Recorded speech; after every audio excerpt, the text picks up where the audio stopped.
하나님께서 우리에게 주시는 말씀은 시편 121편 1절에서 8절 말씀입니다. 시편 121편 1절에서 8절 말씀입니다.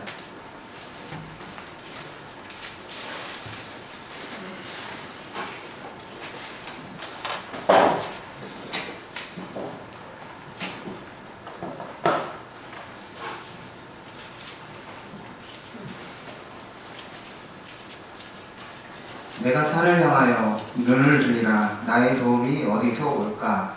나의 도움은 천지를 지으신 여호와에서로다. 여호와께서 너를 실족하지 아니하게 하시며 너를 지키시는 이는 이가 졸지 아니하시리로다. 이스라엘을 지키시는 이는 졸지 아니하시고 죽으시지도 아니하시리로다.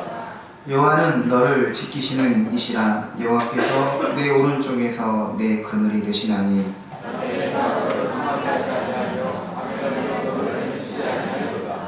여호와께서 너를 지켜 모든 환난을 면하게 하시며 또 내 영혼을 지키시리로다. 여호와께서 너의 출입을 지금부터 영원까지 지키시리로다. 아멘. 나의 도움이 어디서 올까라는 제목으로 하나님의 말씀을 증거하겠습니다. 이곳에서 하나님을 예배하는 여러분 중에 나는 누군가의 도움 없이 지금까지 잘 살 수 있었다라고 자신 있게 말할 수 있는 사람이 있을까요? 아마 아무도 없을 것입니다. 사람은 누구나 누군가의 도움을 받으며 살아야 하기 때문입니다. 외부로부터의 오는 도움 없이는 생존할 수가 없습니다. 우리의 일생을 돌아보면 도움을 받는 과정임을 알 수가 있습니다. 우리는 태어나서 부모님의 도움으로 생존할 수 있었습니다. 부모님의 도움은 절대적이었어요. 절대적입니다. 어렸을 적에는 또 얼마나 자주 병원에 갑니까? 의사 선생님, 간호사 선생님의 도움을 받아야 했습니다. 요즘은 일찍부터 아이들을 어린이집에 맡겨서 어린이집 선생님의 도움을 받아야 합니다. 더 크면 초중고등학교 선생님과 또 대학을 가면 대학 교수님들의 도움을 받고 우리가 살고 있습니다. 직장에서도 먼저 취직한 직장 선배나 상사의 도움으로 일을 배우고 또 일을 하고 있습니다. 그런데 흥미로운 건 우리가 의사 선생님, 학교 선생님, 대학 교수님의 도움을 받으며 살아왔지만 반대로 우리 역시 그들을 도와주고 있다는 사실입니다. 만약 사람들이 아프지 않았다면 병원문을 닫아야 할 것입니다. 다들 학교 안 다니고 독학으로 공부할 수 있다면 선생님도 학교도 필요가 없게 됩니다. 학생이 있기에 학교도 선생님도 있는 것이죠. 교회도 마찬가지입니다. 여러분은 저에게 도움을 받고 있습니다. 제가 매주일 설교 준비를 한 것을 가지고 이제 하나님의 말씀을 듣는 것이죠. 그런데 교회마다 갑자기 목사님들이 다 사라져 버린다면 어떻게 되겠습니까? 설교 없는 예배가 되는 것입니다. 교회마다 목회자가 다 사라져 버린다면 목양을 누가 하겠습니까? 영적인 질서를 누가 세우겠습니까? 그런데 반대로 성도님들이 없다면 어떻게 되겠습니까? 청년들이 교회 안 나오면 산부 예배에 아무도 안 오면 어떻게 되겠습니까? 청년부 목회자 필요 없어지는 것입니다. 산부 예배가 없어지는 것입니다. 그 점에서 제가 여러분에게 도움을 주지만 여러분이 예배를 잘 참석하는 것은 또 저에게 도움이 되는 것입니다. 우리는 누군가로부터의 도움을 받고 살아왔지만 또 그만큼 누군가에게 도움을 주고 살고 있는 것이죠. 그러므로 우리는 서로 고마운 것입니다. 우리 옆에 분들에게 고맙습니다. 한번 인사 한번 하겠습니다. 고맙습니다. 선생님들, 우리 성도님들, 도움이란 무엇일까? 도움은 삶의 필수적인 조건입니다. 우리는 누군가에게 도움을 받기도 하고 도움을 주기도 한다고 했죠. 그렇게 이제껏 살아왔고 앞으로도 그렇게 살 것입니다. 우리가 누군가로부터 도움을 받고 살 때 매우 명심해야 할 중요한 말이 있습니다. 바로 철학자 칸트가 했던 말이죠. 사람을 수단이 아니라 목적으로 대해야 한다. 사람을 수단으로가 아니라 뭐라는 거예요? 목적으로 대할 수 있어야 한다는 것이죠. 이 말은 정말 맞는 말입니다. 사람을 수단으로 대한다는 것은 마치 도구처럼 나의 이익을 위해서 이용할 수 있는 상태로 있을 때 관계를 맺겠다는 것이죠. 사람을 수단으로 대하는 자들을 보면 사람을 소모품처럼 여기는 것을 볼 수 있습니다. 필요하면 쓰고 필요 없으면 버리는 소모품처럼 그렇게 사람을 대하는 것입니다. 우리는 사람을 목적 자체로 대할 수 있어야 됩니다. 그런데 솔직하게 말해서 우리는 다른 사람을 수단으로 대하는 것은 아니지만 그 사람을 순수하게 목적 자체로 대하지 못할 때가 있습니다. 나에게 이득이 안 될 것 같을 때는 연락을 중단한다든가 만남을 가지지 않는 것이 우리들의 모습이기도 합니다. 그런데 사람을 수단으로 대했던 사람이, 즉 저 사람이 나에게 별로 도움이 될 것 같지 않다고 관계를 일방적으로 끊어버렸는데, 문제는 내가 무시했던 그 사람에게 거꾸로 도움을 요청해야 할 상황이 올 수 있다는 것이죠. 그게 인생입니다. 사람 인생은 정말 무엇이 어떻게 될지 아무도 모릅니다. 별것 아닌 것 같았던 사람이 나중에 어떻게 다른 모습으로 나타날지 모르는 것입니다. 시인 김지아가 쓴 수필집 중에 옹치격이라는 책이 있습니다. 저는 그걸 대학교 때 읽었는데요. 이 옹치격이라는 옹치라는 사람에 대한 내용입니다. 옹치는 중국의 한 고조 유방이라는 장군의 부하였습니다. 장군은 많은 부하들을 거느리고 있었습니다. 부하들 중에 옹치라는 부하도 있었습니다. 평상시에 옹치는 뛰어난 부하가 아니었습니다. 장군의 눈밖에 나는 행동을 하고 장군에게 무시를 받아왔죠. 그런데 중요한 것은 결정적인 상황에서 장군에게 옹치가 큰 도움을 준 것입니다. 장군을 위기에서 구해준 것이 다른 부하들이 아니라 옹치라는 자기가 무시했던 부하였던 것입니다. 그래서 옹치격, 옹치의 자리격자를 넣어가지고 옹치처럼 평소에 별로 도움이 될 것 같지 않던 사람이 결정적으로 나에게 도움을 줄 수 있는 사람을 옹치격이라고 부른 것입니다. 사람 인생 어떻게 될지 모르니까 함부로 대해서는 안 됩니다. 인생 역전 어디서 어떻게 일어날 줄 아무도 모르는 것입니다. 또한 우리 그리스도인들은 다른 사람을 대할 때 그 사람 안에 하나님의 형상이 있다는 생각으로 대해야 합니다. 우리 모두는 하나님의 형상대로 지어졌습니다.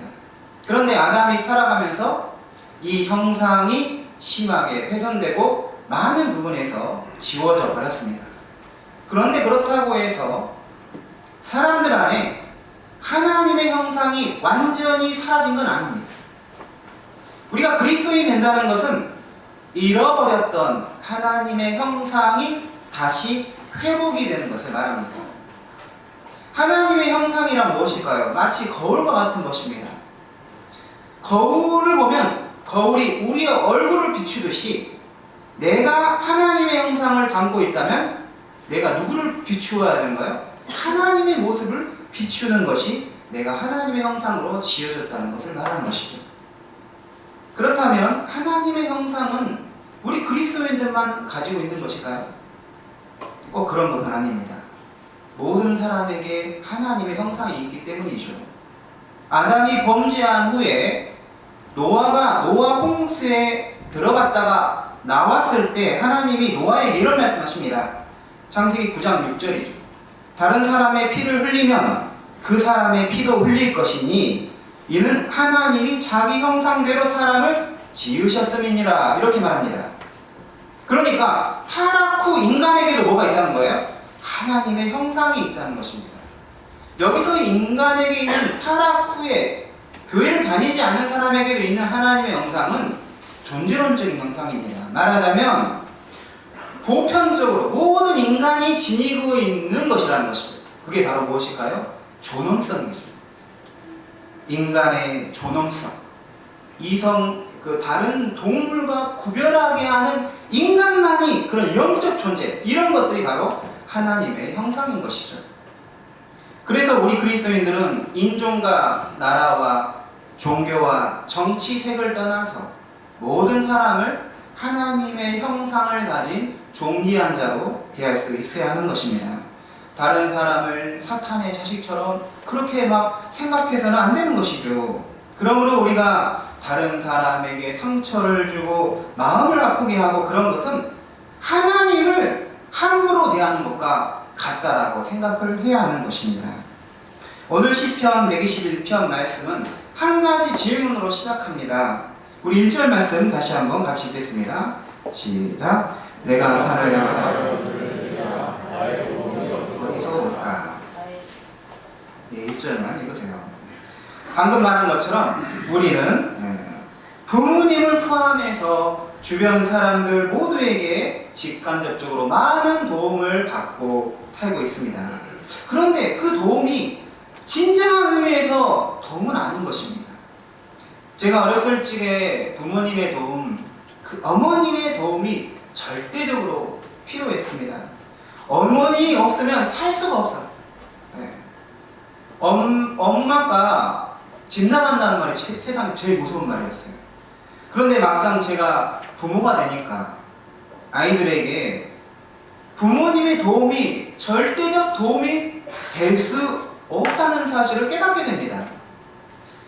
아빠가 학교 가서 아이들 일을 일일이 돌봐줄 수가 없더라고요. 막내 아이가 이제 초등학교 3학년 올라가는데 얼마 전에 진지한 말로 저에게 전학을 가고 싶다고 하더라고요. 그래서 왜 그러냐라고 했더니 다른 학교도 다녀보고 싶다는 것입니다. 새로운 경험도 해보고 싶다는 거예요. 그래서 참 대단하다, 유별나다라고 생각했는데 나중에 이제 진심을 들어보니까 학교에서 어떤 아이가 괴롭혔던 것입니다. 발로 자기를 차고 자기를 놀려서 다른 학교로 전학을 가고 싶다는 것입니다. 다른 친구한테 괴롭힘을 당한다는 말을 들었을 때 제가 어떻게 반응했겠습니까? 경찰에 신고한다고 해요. 아빠가 학교에 찾아간다고 해요. 그런데 사실 제가 어떻게 학교에 찾아갑니까? 아이들이 저를 부끄러워합니다. 부모라고 해서 학교에 있는 일 일일이 간섭할 수가 없더라고요. 아빠로서 할 수 있는 것은 그 아이를 위해서 기도해 주는 것이었습니다. 며칠 동안 학교 생활 잘할 수 있도록 같이 기도했습니다. 다행히 나중에 물어보니까 이제 자기를 괴롭히지 않는다는 거예요. 그러면서 다른 학교로 가고 싶은 마음이 하나도 없다고 하더라고요. 그렇습니다. 부모라고 해서 다 모든 일 해결해 줄 수 있는 것이 아닙니다. 인생은 쉬운 것 같으면서도 참으로 어렵습니다. 왜 인생이 어려울까요? 나를 도와주는 사람만 있는 것이 아니기 때문입니다. 다 나에게 우호적인 사람만 있는 것이 아니기 때문입니다. 시편 3편 1절에 여호와여 나의 대적이 어찌 그리 많은지요 일어나 나를 치는 자가 많으니이다, 이렇게 말합니다. 나를 치려고 하는 사람이 많다는 것입니다. 그래서 인생이 어려운 것입니다. 토마스 홉스라는 이 철학자는 이런 말을 했습니다. 만인에 대한 만인의 투쟁. 우리 따라서 해보겠습니다. 만인에 대한 만인의 투쟁. 홉스는 인간은 모든 사람에 대해서 모든 사람이 투쟁한다는 거예요. 이 투쟁이라는 라틴어 벨룸을 보면 전쟁을 말합니다. 인간이란 자연적 상태 그대로 두면 동물들의 양육 강식의 세계처럼 전쟁의 상태가 될 정도로 인간은 서로에게 위협적인 존재가 될 수 있다는 것입니다. 그래서 홉스는 모든 인간이 공통적으로 느낄 수 있는 강한 힘, 국가가 필요하고 국가의 통제를 받아야 사회의 질서가 유지될 수 있다라고 주장했던 것입니다. 인간들을 본성 그 자체로 두면 인생은 전쟁터와 같습니다. 왜 그럴까요? 사람들 마음속에 죄가 있기 때문입니다. 미워하고 질투하고 시기하고 원한을 품고 상처를 주고 또 받는 그런 것이 인간의 죄인된 모습이기 때문입니다. 호불호라는 것이 있습니다.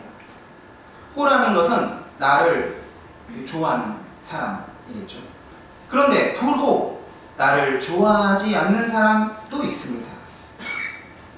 나를 좋아하는 사람 어디인가 있어요. 또 나를 좋아하지 않는 사람 또 어디인가 있는 것입니다.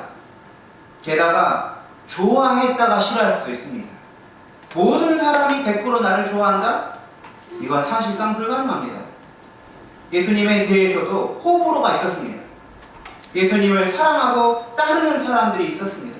그런가 하면 예수님을 매우 싫어하고 잡아서 죽이려고 했던 사람도 있었습니다.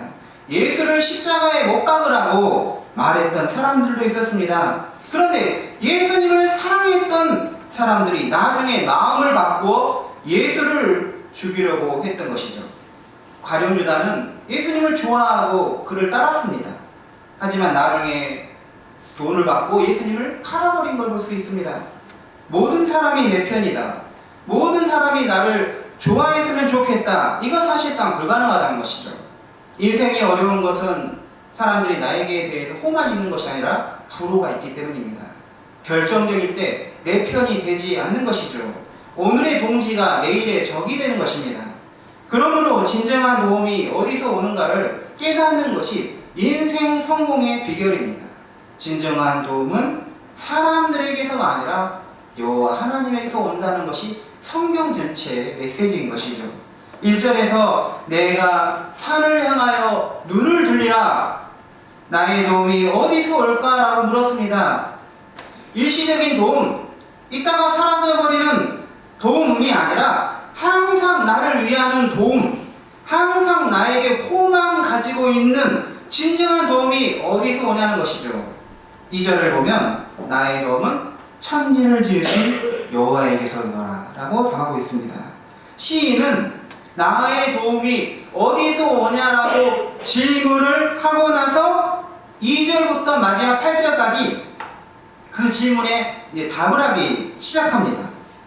질문에 대한 대답을 하는데 2절에서 8절까지 하는데 귀납적으로 이런저런 이야기를 설명하다가 마지막 결론에서 그러므로 여호와 하나님이 나의 도움이다, 우리의 도움이다 라고 대답을 한 것이 아니라 1절에서 질문하고 2절에서 매우 싱겁게 결론을 먼저 말해버려요.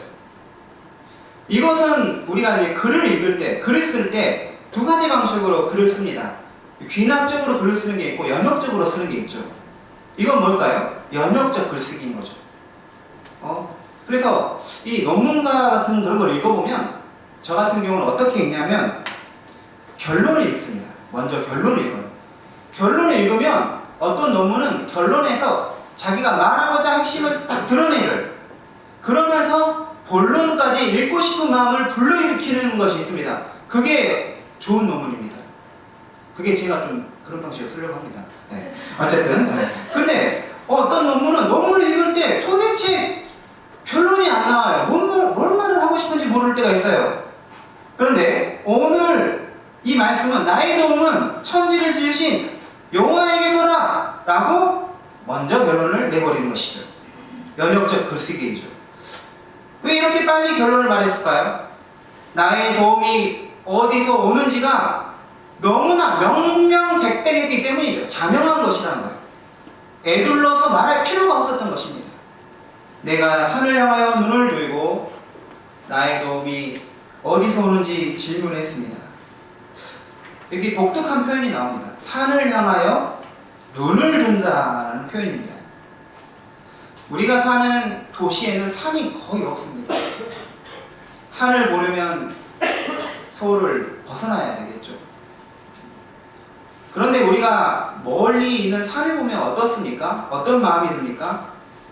저는 그나마 주일에 이렇게 차를 타고 오면 이 올림픽 대로로 이렇게 오게 되면 그 반대편 북쪽으로 멀리 산들이 이렇게 보입니다. 여러분, 멀리 산을 보면 우리는 어떻게 될까요? 생각이 떠오릅니다. 눈을 들어 산을 본다라는 표현은 깊은 생각을 한다는 것을 말합니다. 서울과 같은 복잡한 도시에서는 생각을 하는 게 힘듭니다. 도로 위에 복잡한 차들, 지하철에 수많은 사람들, 길거리에서 빠르게 이동하는 사람들을 보면 생각하기가 쉽지가 않아요.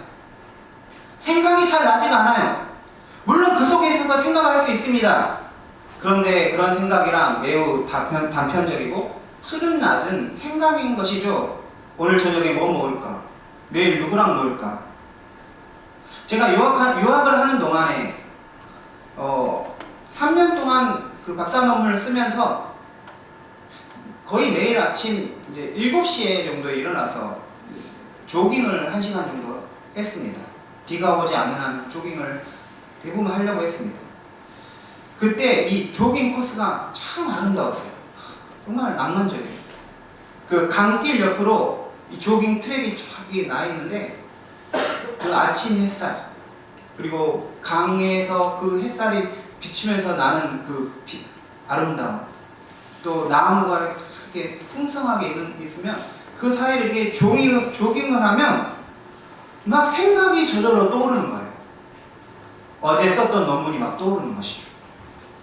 눈을 들어 산을 본다는 것은 생각을 해보겠다는 것이죠. 사색을 하는 것입니다. 인생을 깊이 있게 음미를 하려면 생각을 할 수 있는 사람이 되어야 합니다. 믿음을 가진다는 것도 믿음의 생각을 할 수 있다는 것을 말하는 것이에요. 그러므로 신자들은 신앙적 사고를 해야 합니다. 생각하는 것과 신앙을 반대로 생각하면 안 됩니다.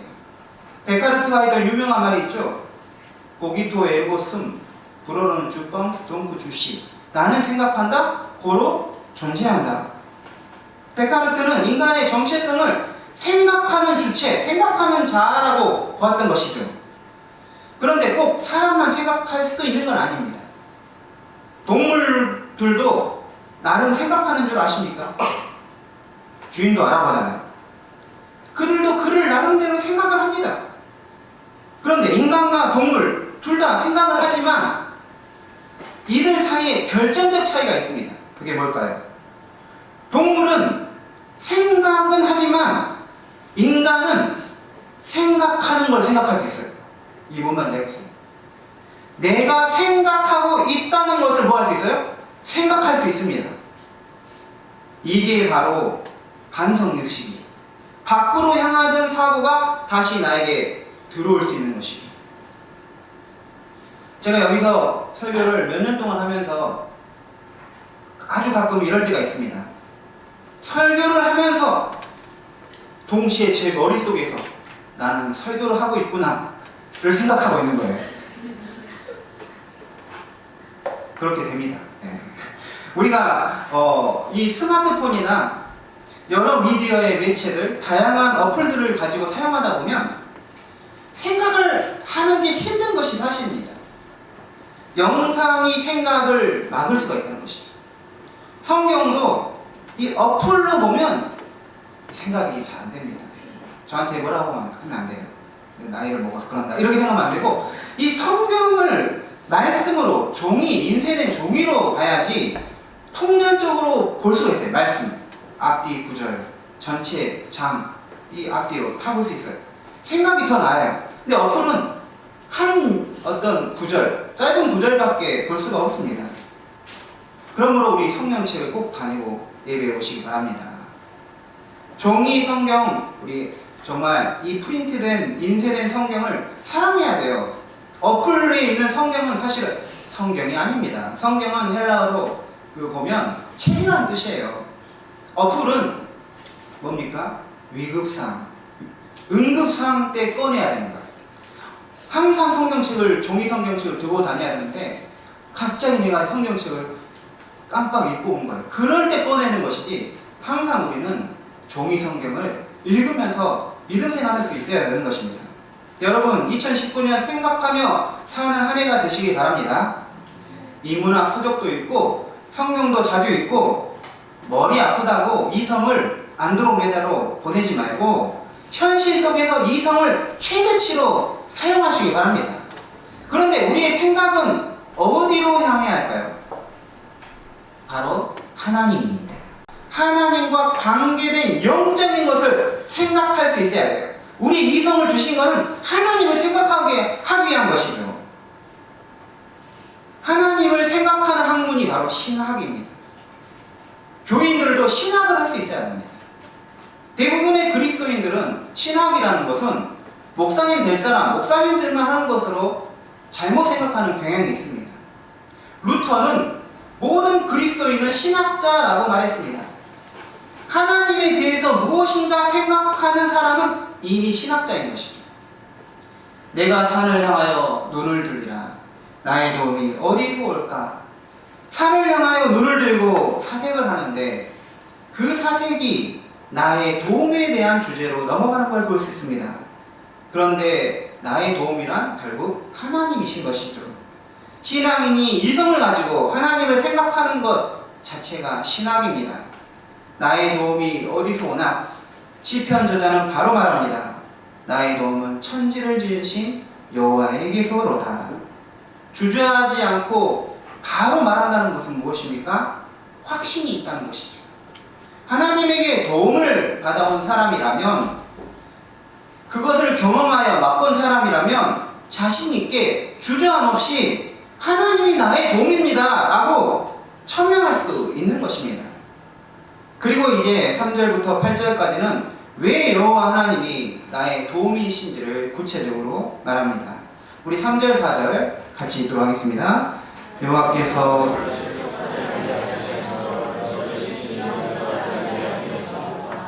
이스라엘을 지키시는 이는 졸지도 아니하시고 주무시지도 아니하시리로다. 3절에 실족하지 아니하게 하신다고 말합니다. 여러분, 실족이 무엇일까요? 넘어지는 것입니다. 미끄러지는 것이 실족입니다. 이스라엘에는 바위가 많고 미끄러운 길이 많았습니다. 따라서 잘 가다가 미끄러지고 떨어지는 것이죠.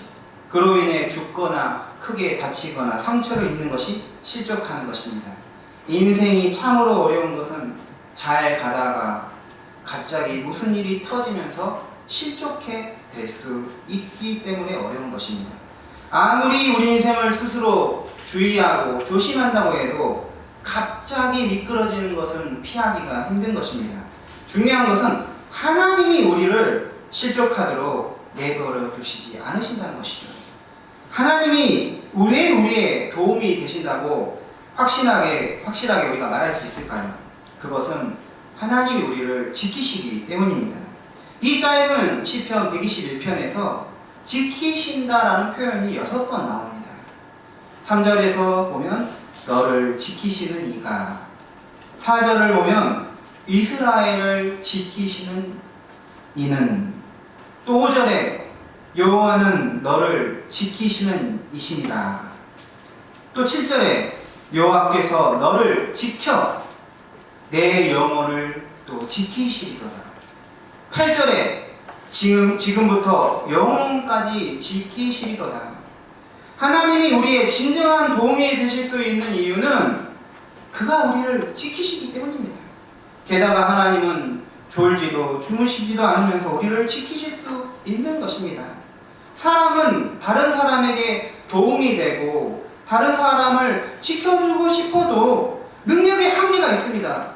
제 주변에 목사님들이 많다 보니까 선교사님도 많아요. 그러면 정말 경제적 형편이 어려우신 분들이 있어요. 그러면 저는 많이 도와주고 싶은데 제가 한계가 있더라고요.